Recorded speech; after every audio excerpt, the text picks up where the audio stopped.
Hi, and welcome back to Living the Questions podcast. Today, we're going to dive into something that clicked recently for me. So, this is I don't know, I'm going to say a brand new question, but as I keep realizing, these are continued threads of questions that have been running for a long time. And one part that really clicked recently was this piece of the thread of self-abandonment that we have walked through in a few different variations over the course of this podcast so far. And one part of that I was recognizing is this belief of feeling like you are disposable. And it's interesting because if you've ever felt that, even in some small way, shape, or form, I would say that that feeling is not necessarily something that is that you can connect to something logical. It's a very deep emotional wound, and it's almost like you can so easily not feel connected to it and yet feel the wound of it at the same time. I don't really know how else to describe that, but basically it is not logical, and you know that it's not necessarily logical, and yet you feel very much like it is true in some way, shape, or form. And what I've been discerning in this time period, I'm feeling really called to pay attention to what my wounds actually are in my life and what gets risen to the surface when things feel most tender, when things feel like they're hitting my wound the most. What is coming up for me? What do I really, really believe in those moments? Can I actually get to know that information and not talk myself out of it, not bypass it, not push it down, not avoid it, um, not even bring in another voice to it, but genuinely listen to what's going on inside of myself, genuinely listen to that conversation and really hear what's going on for me, and almost be able to say, okay, here is the logical, quote unquote, argument here. And what happens when I can, like, say, write that out.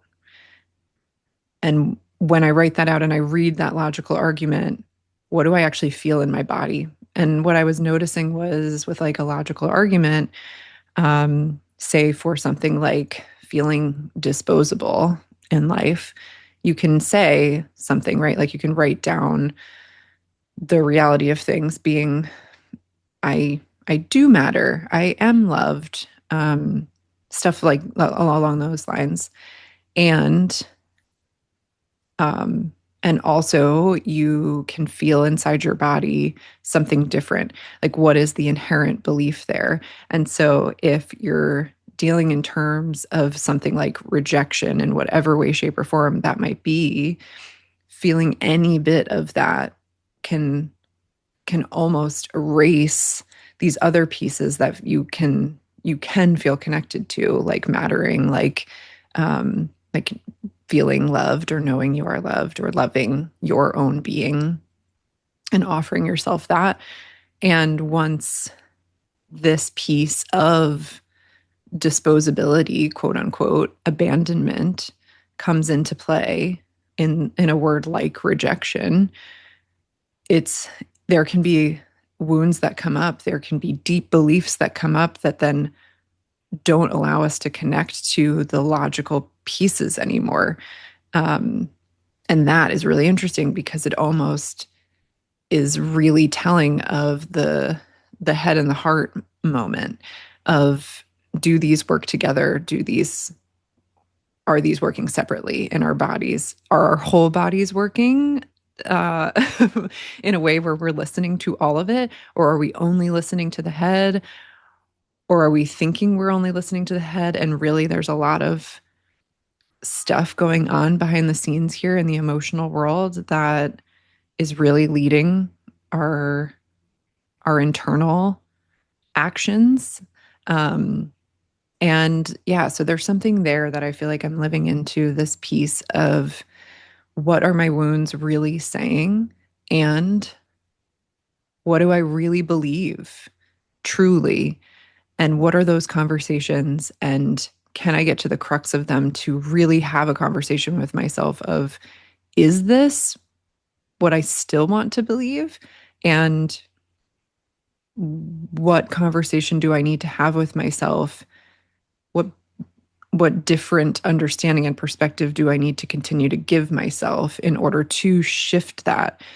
Because these core beliefs are are there for real reason.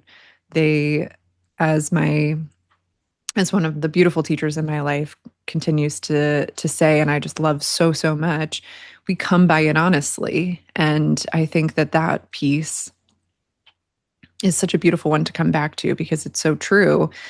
And I think there's something really powerful about being at being at a point in life where we're ready to have that conversation with ourselves, to not look away from that mirror of, oh, what is underneath that? Because I really do feel this discomfort here. Or when I say I matter, I don't really believe it. And why don't I really believe it? And what is what's stopping that from happening? And being able to have that conversation to really understand, what do I actually believe? Not just I want to believe that I matter or I want to be connected to that, but oh, I don't feel connected to that. And what's really happening there that's creating that lack of connection. So this conversation about wounds, or being able to be in a conversation with ourselves about them or directly with them, is a really tender one, and something that we need to bring a lot of care around and a lot of grace and space and resourcing to ourselves around, and yeah, take really good care around these pieces because they're loaded and there's so much going on there. And again, they exist as a form of protection and deep love. And when can we realize that there's parts of it that are misinformed and are running the show and not allowing us to be able to run the show of our own lives? That this protector piece, that this piece that's this wound of ours is allowing, is getting in the way, is allowing or not allowing things to happen or move forward or whatever that may be. And I think there's something really interesting here about having that conversation with these wounds, and to just really get into a dialogue where we're able to just even note down what is coming up for us and what we actually believe, and getting as far as we can in that conversation. And for me, I've been doing this recently with this disposable mindset, this framework of, where did that even come from? And yeah, where is that root? And it's so interesting because I wasn't even looking for where it came from initially. I just was curious about it and it was a thought, but more so, I just was aware that it existed in some way, shape, or form. And while logically I knew it to not be true in the way that I felt it, I knew that it still played a role in things behind the scenes. And the other day, a really cool moment happened where I was realizing in real time that this belief of being quote unquote disposable is directly linked to my own my own coping skill of self-abandonment. And we've talked so much about self-abandonment, and I didn't even realize that it was so much of what it teaches me. And it was teaching me that I am inherently disposable. It was teaching me this core wound, core story, core belief, because what all of my parts internally were being taught is that I am, because I was doing it to myself. And that click in where I was like, oh my gosh, I, no one else needs to do it for me to believe that. I do it to myself all the time, because the way that I learned to protect myself in life with the heart that I have and the being that I am, the energetic makeup that I have, I I have lived in a way and believed that loving looked in a way of loving loving other people first, and that you give all of that, and you you offer all of that, even if it's at the expense of yourself, even if that means, you know, you see someone else's needs and you go to that and lift that up and make sure that's taken care of, even if it means that your needs go away and don't exist. And that's the self-abandonment piece. And it's really interesting to recognize how many times that happens, because it's not so conscious. It's so subtle. And when the repetition happens, it's not a declaration of I am choosing not to meet my own needs. It becomes this learned behavior of I honestly don't even know what my needs are, because I don't even think about that, because I'm so skilled at not needing that, at not needing to have that. My need is to make sure that everyone else is feeling okay. My need is to make sure there's peace all around me. And in fact, that does meet a need for me in that moment, because my anxiety would feel dysregulated if the people around me are feeling, off in any way. How can I help with that? And it's so interesting, because that self-abandonment part of it all is, yeah, is just a natural part of that. And it does just become it just becomes a natural way of being. And so decisions are happening, and also there's no other decision, it feels like, on the table to be made. And inside, what I didn't realize that was communicating to myself. I feel like also I've been focusing a lot on, like, how does people pleasing or fawning, or whatever way this perfectionism, whatever way this manifests itself, or how has that affected the external? How has that affected, even just myself, in terms of, oh, I was trying to take care of myself, but it was routed through another person. And understanding that context of it all has been one whole amazing piece of the puzzle. And now I feel like there's this other element of, of the conversation it was creating internally for me, that I didn't even have connection to, but probably or definitely my body was trying to communicate all along, which is, or maybe didn't even feel safe to communicate all along, or I just didn't have the context clues of it communicating it all along, which is that I feel like I'm understanding this deeper layer now of what I was communicating to myself in all of this was, you don't matter. You don't matter. And I feel like I've come to maybe that understanding before in a way where it clicked in one layer of something. This feels like 5 layers deep of like a click, where it's just like, yeah, like the repeated message that I was telling myself with every action was, you don't matter. Everyone else matters. You do not. And that, like, and we believe that at the core of ourselves. We believe that. And the voice that's meant to tend to all the parts of myself was vacant for them, probably. And also, a lot of the time, and also was saying, um, yeah, it was basically just like, was just not there. I don't think it was saying you don't matter, but but the message was coming across regardless. Um, and then, protector parts reiterate that with their inner criticism and cruel language that becomes those tape decks that we project then onto other people, or we believe when scenarios happen where we're like, oh, I I did feel this externally.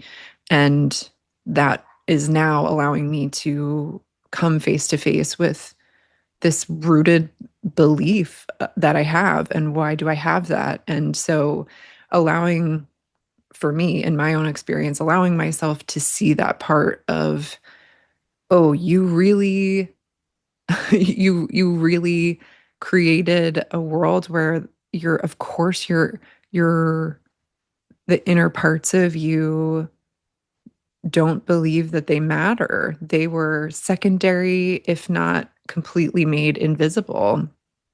And it was, not safe to have needs in a lot of ways. And it was, um, yeah, things were, yeah, things were safer if we just don't have them and we just focus here. And this is what love is. This is what survival is. This is what it is to be in relationship in the world. And as I've, said in many an episode, we're always in relationship. We're in relationship to literally everything in this life. And so that means that was coming to be every day in life because we're always in relationship. And so it's curious to me to now see that from a different angle where, it's not some big drastic thing, right? Where it's like every day this plays out in some big way. And it's something that builds over time where there can be small decisions that are made every day or in small minutes of each day that contribute to an internal belief because of what we're communicating to ourselves by what we choose to do and choose not to do. What are we communicating to ourselves? Really, what are we communicating to ourselves? And how are we then communicating to another about ourselves? How are we showing up or not, right? Like, are we actually here? Are we actually present? Are we actually available? Or is it a wall that we are holding up because that is where we are or what we have availability to even in our own selves? Is it uh you know uh, that wall feels like protection, right? Is it protection of any kind, whatever that might look like, that's impeding a relationship to actually happen because I'm not available to actually be here fully because I don't have a relationship with myself? And not in a way of like, you need to have a relationship with yourself before you can be in a relationship with anybody, or you need to love yourself before you can actually be in relationship with anybody.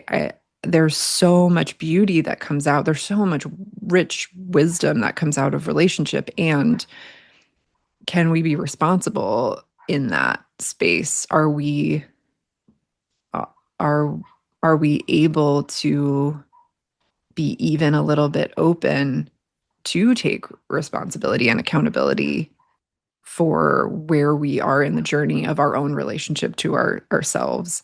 And what does it mean to actually bring ourselves to the table, to relationship of any kind? What does it mean to yeah, to be willing to, yeah, to be able to be willing to have the relationship with ourselves that we do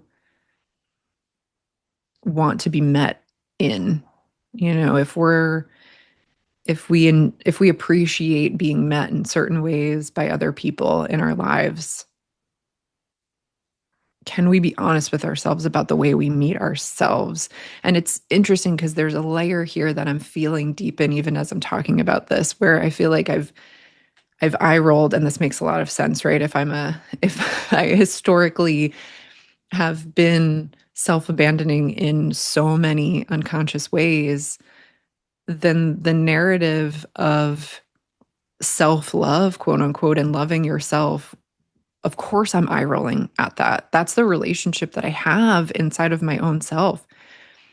And I feel like I'm understanding it now from such a different lens, or maybe because I'm actually having a conversation with all of the parts of myself, because I'm allowing there to be room for me to not just block myself out, um, but to bring myself in, that it feels like the eye roll that I have at some of those things is softening, and I'm getting to hear it from a different perspective, because I really do feel like there's something there, not just fluffy, you know, Instagrammable quotes to read and then pass along, but genuine, what does this mean to say, you know, loving yourself is important? What does that actually mean? How do you act that out? How do you have practice in that? And yeah, what does it mean to be in relationship to self first? And what does it look like to do that while simultaneously inevitably being in relationship to other, because we aren't siloed creatures. We are always in relationship. We always have impact. And what does it look like to dance in both? Um, so that it doesn't pendulum swing and become one or the other. And to know that we're going to make mistakes in that. And that's probably why it feels safer to do one or the other, because we're afraid of the mistakes. We're afraid of the discomfort. We're afraid of the tension of not knowing. But the truth is, we don't know even in the pendulum swing. So um, there's something there that feels really, yeah, really powerful and really interesting to me to dive into. I think that that's probably it more than anything else right now, is one, that deeper click of, you know, for me it was, oh, this wound, this self-belief, this internal belief for me that comes up in my most wounded moments, or some of my most wounded moments, is actually coming from inside the house, is actually me having taught myself over time this this information, this belief. I may have pulled it externally in ways, but the practice of it has been through me. The most clear core is the reiteration of me enacting it on myself over and over again without realizing that that's what was happening. The choice to continue to quiet our parts, the choice to continue to, yeah, self-abandon in all different ways, where we're not recognizing maybe that that's what we're up to, but to say, my needs don't matter. I, what's the easier thing right now here is for my needs to go away. That's self-abandoning. That's saying you don't matter. Your needs don't matter. This matters more. Someone else matters more. This circumstance matters more. this job matters more, whatever it is. Um, it's you're inevitably placing some sort of hierarchy internally into a dynamic where that doesn't need to be. And the communication inside is that that does need to be, and that you are the lesser. And it's so interesting to me that that can run in the background and and really live on until until there's something that catalyzes us getting to see those things and actually look at them if we choose to. And to me, getting to hear the self-love piece differently from like a not an eye roll place, not a, you got to love yourself first, feeling like some sort of cliche sentence or, um, yeah, flowery positivity thing that's just said to try to, bypass something. Honestly, I feel like that's how it's felt for me, was like a bypass. And also, like, there's nothing tangible about that. How do I do that? What does that even look like? And also a frustration piece of that not feeling good enough. And of course, it doesn't feel good enough if we don't actually have that relationship with ourselves. Of course, that feels like, yeah, of course, that feels like this isn't enough. If we're running, if the story that we're running, especially a survival story, is based on another, then and like that being how we've we've learned to survive, we've learned the story that we've learned about survival, in all different sorts of ways, then of course that's going to feel like not enough. And of course that's going to feel really confusing and intangible to even think about, and really menial to think about. And I think that the click for me that's so interesting and really fun to now get to play with, fun being a very interesting word. I feel like now it's starting to get fun. Before, just straight up frustrating, still sometimes frustrating. um, and I would say there are parts that are getting to be fun because I feel like the curiosity has clicked in, and it feels less like defenses are up, although they still are in a lot of ways. But the curiosity has come online where I get to be the observer in a lot of these scenarios of my own self, to be like, oh, what does that mean? What does this look like? How does this play out? It does not mean that it's any more comfortable to actually have it play out and be in practice of certain things. It does mean that it's more fun in this kind of moment where I'm not activated, where I do have information to play with, to look at differently, to bring in my inner analysis nerd that loves to look at things from 50 different angles. And yeah, to play and to say, oh yeah, like what does it look like actually here to connect with myself more, to actually meet myself here in the ways that I would like to be met, in the ways that would communicate to my own self that I do matter and that I really do believe that. And I think it's interesting because it's not like that belief doesn't also exist. It's just that this other belief has been louder and been reiterated by the way that, in my instance, I've treated myself. And if you find yourself also having been someone who's self-abandoned, then potentially how you've treated yourself, right? Where we just like didn't know that we were reiterating this through action all the time. And again, we come by it honestly.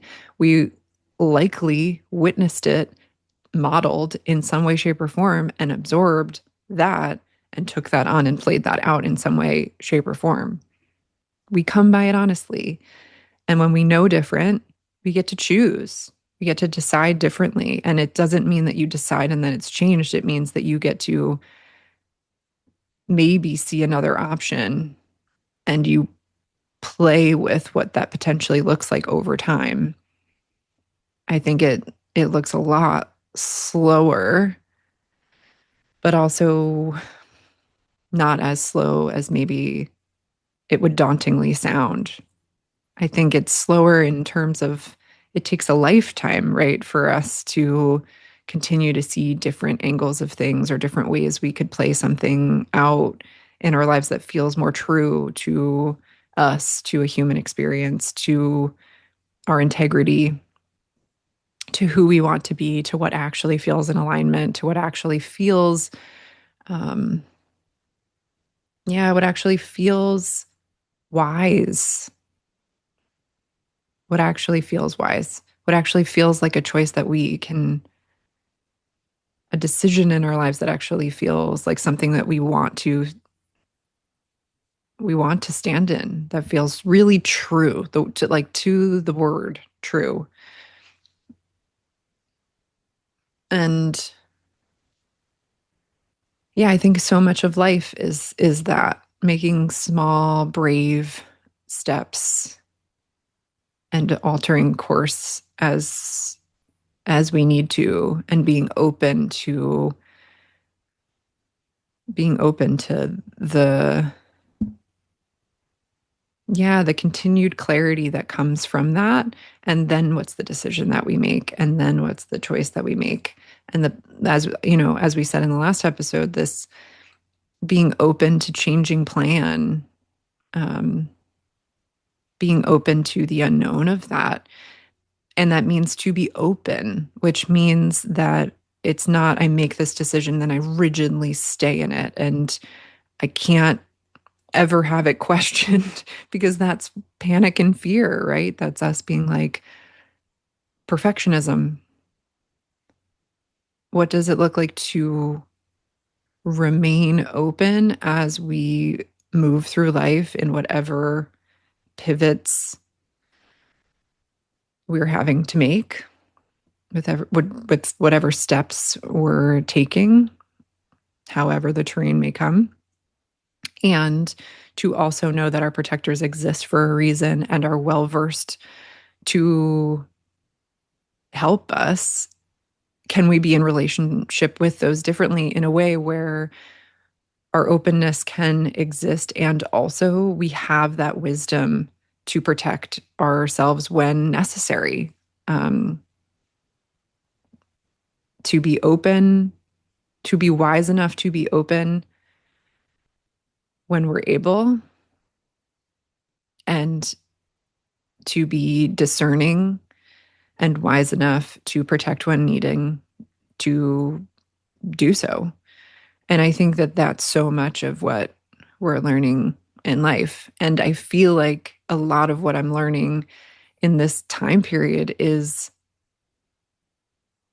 how that really is only possible when we create a better relationship with ourselves.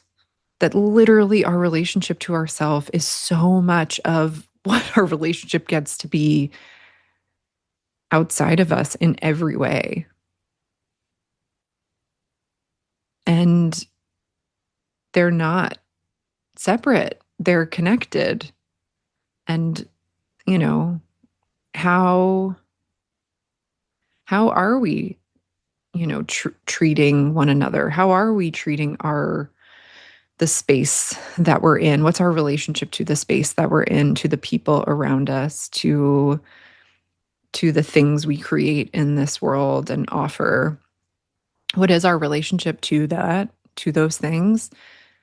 And then what is our relationship to self, and what's the connection or disconnection in those things that we can see to understand a fuller picture of of who we are and what our relationship is with ourself, and how we want to have better relationship all the way around, to ourself, to one another, to this world, to the work that we do.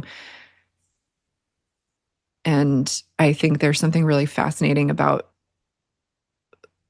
yeah, just getting curious about that, just asking ourselves those pieces, different, all different angles of that, which is just, not only what is my relationship to self, because we might not have the direct communication to know that yet.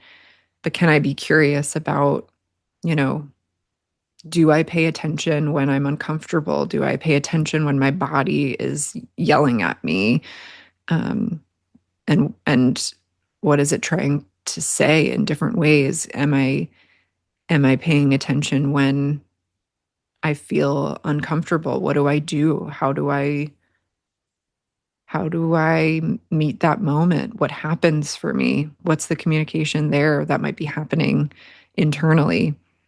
How how am I modeling for someone else how to treat me? Not to condone any type of treatment in my direction, and not to say that I'm the only one teaching somebody how to be in relationship with me. And can I get curious about part of what I'm modeling in my own relationship to myself? What is the relationship that I do want to model to someone else about my own relationship to myself? How do I want other people to be in relationship with me? And am I meeting myself that way? And not in an exhaustive, oh, I gotta figure this all out before I can ever be in, relationship in any way with another person. No. And is it really important to get curious about that and be playing into that world of what that looks like, what that means to bring an aware self to all relationship? Yeah. To family, to friendship, to romantic partnership, to, you know, being a parent, to existing in this world and knowing you have impact and you're constantly in relationship all the way around, to our coworkers, all of these pieces. I feel like there's something really curious here of about what is this web here, and how does it all intersect, and how is it all, yeah, I don't know, how is it connected, and what are those conversations we can start, or questions we can start to ask ourselves to get in conversation with ourselves and each other about this, like, and especially if it's your own relationship to self, can it be a conversation where we just get curious about these pieces? We just get curious about what our communication is to ourselves, because that's happening constantly every day. And what happens when we start there? What happens when we get curious there so that we can have a better relationship with ourselves? Because that really does matter. It really, really does matter. And not from a selfish space, right? Where I don't think of anyone else, even if we're at full, right? We can be honest when we're at like full bandwidth and we have nothing left to give. And there's just moments in life where that's, there are moments in life where we can, you know, be honest about that. We don't have it. And still there's relating there, where you get to just say, or you get to know in yourself that matters, right? Like that's the communication you can make, like this does matter. And instead of it coming out sideways, either by being like, no, I have to have something to give, right? Like if it's this instance of, I don't have anything left to give, I'm exhausted. And it's either overriding that and being like, no, no, I need to have something to give, or it's swinging the pendulum to, I don't care about anybody. And like, I need to be on my own. I need to take care of this. And I like, goodbye world. I'm like blocking everybody out. I think like there's something here where we get to be human and we get to be honest and we get to offer ourselves an option of just honesty and relating in that moment is so powerful. Doesn't mean we do it with everybody, but it does mean, can we value our own humanity enough to be able to have that moment of, I don't need to have it all together all the time. I don't need to have infinite energy reserves. I don't need to always show up this way or that way or swing the pendulum. I can actually be honest in a moment where I am exhausted, depleted, unable to offer more, even if it's not at the full extreme, but just unable to offer more, even if I would like to. And can we meet ourselves in that honesty to then be able to meet each other? Because if we're giving ourselves grace in those moments, we're teaching ourselves, we're practicing inside of ourselves that ability to give to us, which will inevitably be what we then are able to give each other. To me, there's something there where it's all connected. It all unlocks each other. Like it all unlocks the other. And this is why rehumanizing is so powerful to me. It just creates this amazing ripple effect of freeing each other, of being able to to break the shackles that we might not even realize that we have put upon ourselves. Yeah. And what does that look like to slowly start to give ourselves another way, give ourselves another way that feels less stuck and finite?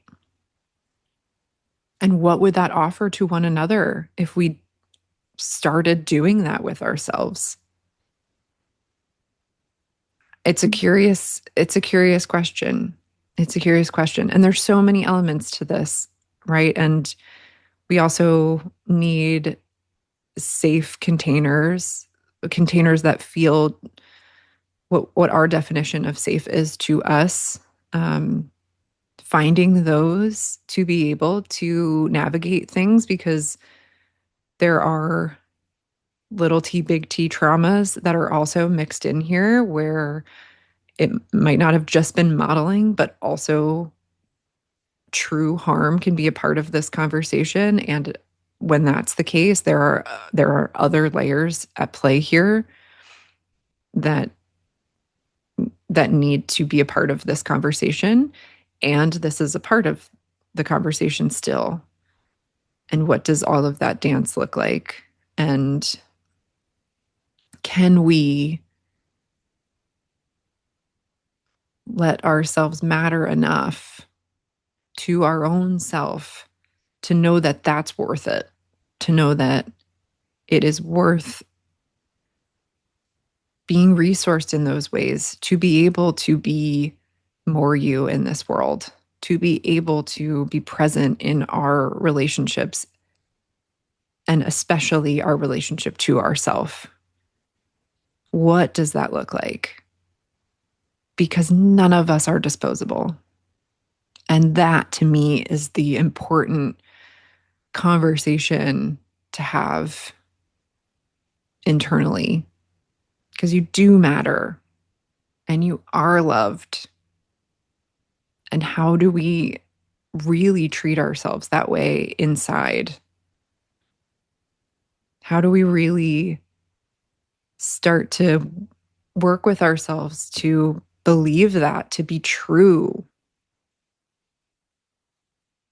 Yeah, what does it look like to really, really believe that? And to be honest, when we don't actually believe it, even if we want to say, that sounds really nice, and I don't believe it,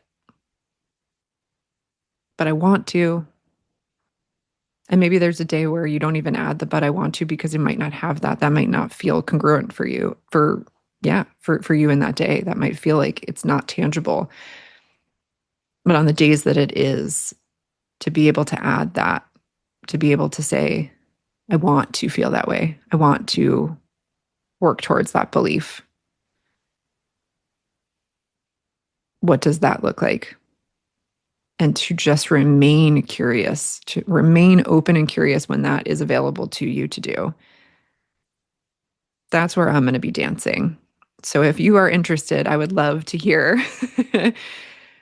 Yeah, I would love to hear what your journey looks like here. And if you are, yeah, what your dance looks like. I would love to get to do that beside you. I'm loving getting to do it in my life. And there are moments where it doesn't feel like I'm loving it. It feels painful and hard. Um, and in the moments where, yeah, in the moments where there's breathing room, it feels really rewarding. And that takes time to get to. And it's not the end of the road. And I think that that's the thing that I want to remind myself, because there's going to be more hard moments. And I don't want to feel like that's the forever.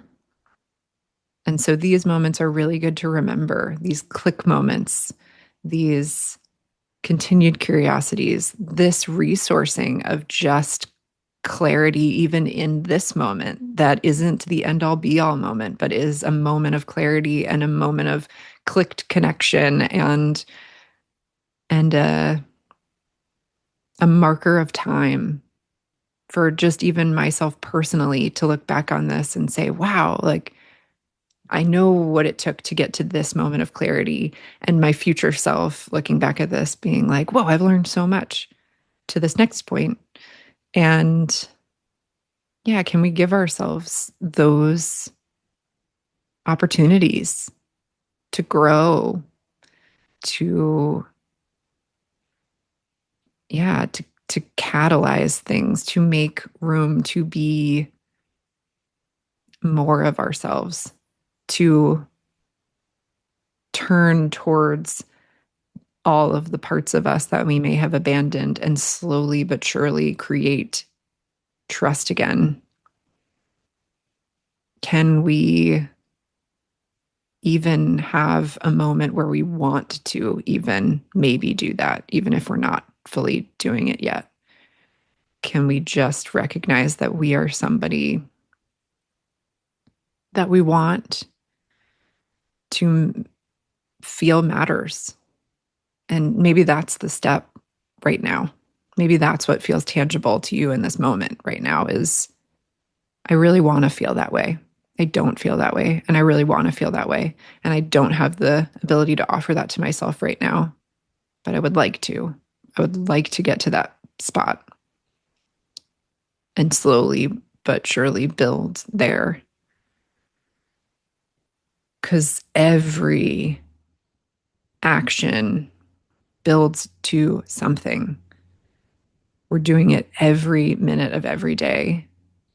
And that has the ability, if we let it, to be something that's really empowering.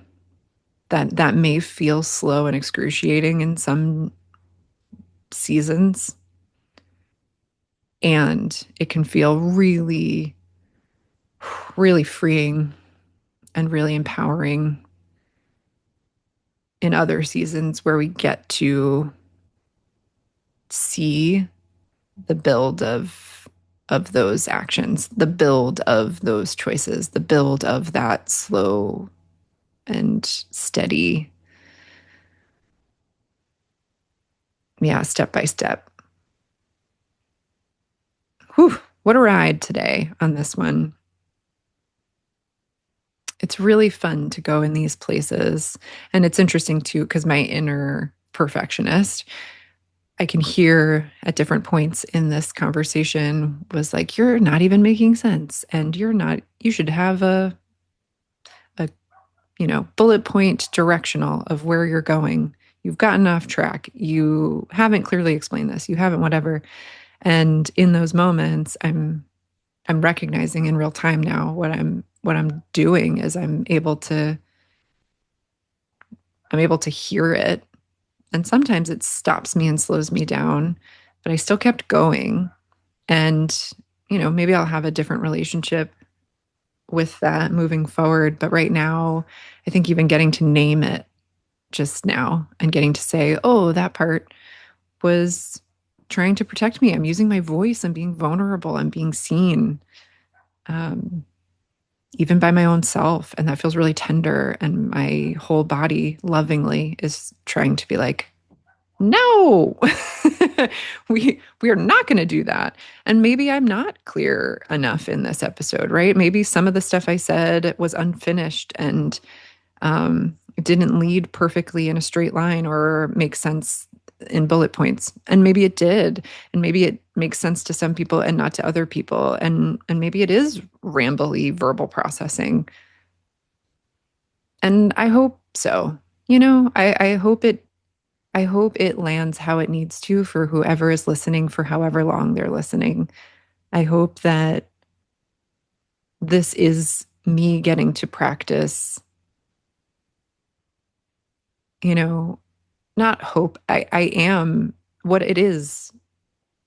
What this is, I'm realizing in real time, is me practicing getting to be more of me. And that is important. And that's what I'm teaching myself in this moment. And that's also what I'd love to model. And uh, it's fascinating to even think that this episode ended up again being about something that in real time I'm in practice with in this episode that's being recorded right now. And that's really cool to see on the end of it that that's what ended up happening and what I was actually getting up to. Um, yeah, I hope this I hope this models that. And that wasn't even the intention that I set out for. And yet I'm realizing that's the conversation I even want to have with myself. Um, yeah, it's okay to not have it perfect. It's okay to be seen in the mess. It's okay to share our wisdom along the way because you just never know who it will land for. My dear friend Althea shared that in one of our conversations early on when we were chatting. She said something to that effect, and it has never left me, about what a gift it is to, yeah, to receive someone's sharing, and what a gift it is for you to share what you have, what you're walking through, because you really never know who that might resonate with, who that might land for, who that might help inspire when you're not even knowing it. You're genuinely sharing it because something is happening for you or it's coming up for you or you're processing it yourself. You do not know what a gift that might be to someone else. And yeah, what a beautiful thing to share that gift rather than see it as something that, yeah, rather than hold it back for whatever the inner critic is saying in that moment, um, for why we should hold it back. What if we didn't? What if we shared it? What medicine would be offered then? Yeah, I'm living into that. And thank you for meeting me here in this space of, exploration. That's that's what this life is about, and that's what I want to get up to. Said by a true Sagittarian, I am here for exploring, and I'm really grateful to get to do that here in this space. So thank you for being here for that. I'm so curious how this lands for you, how this meets you, what this brings forward for you, and what your explorations in your own self and your own story are are getting to be had through this conversation. What this clicks for you in whatever way it might, in whatever part of your season and story you might be in. Yeah, I'm very here for that. And I hope this brings you to a place that feels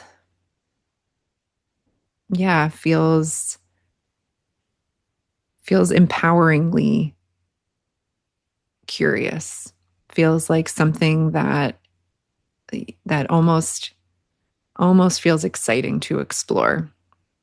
It might feel tender, it might feel like scary, it might feel like a million other things. And I hope at some point it feels like a spark of excitement to get to explore you more, to get to know that you really do matter, and you're so worth loving, and you're so worth not abandoning, and you're so worth being in relation to. And what does that look like to act out in our own practice with our own relationship to ourselves? Yeah. As at least a part of the relationship practices that we are getting up to in our lives. Can we allow that to be one? Even if it can't be a really important one at the moment, depending on where you are with your own relationship to self, can it just be one? Might be the step. Because you are very important and we need you here. And that, I leave you with that today. And thank you for being on this journey with me. Yeah. Whew. I'm very excited to sit with this afterward myself, too. Thank you for being here. I so look forward to the next episode for wherever it may take us. And yeah, you matter greatly. You are not disposable. We need you here, and you are deeply loved. Those are the pieces that I really, really, really want to leave this conversation with for myself and for you. Yeah. Thank you. Thank you for being here. I'll see you next time.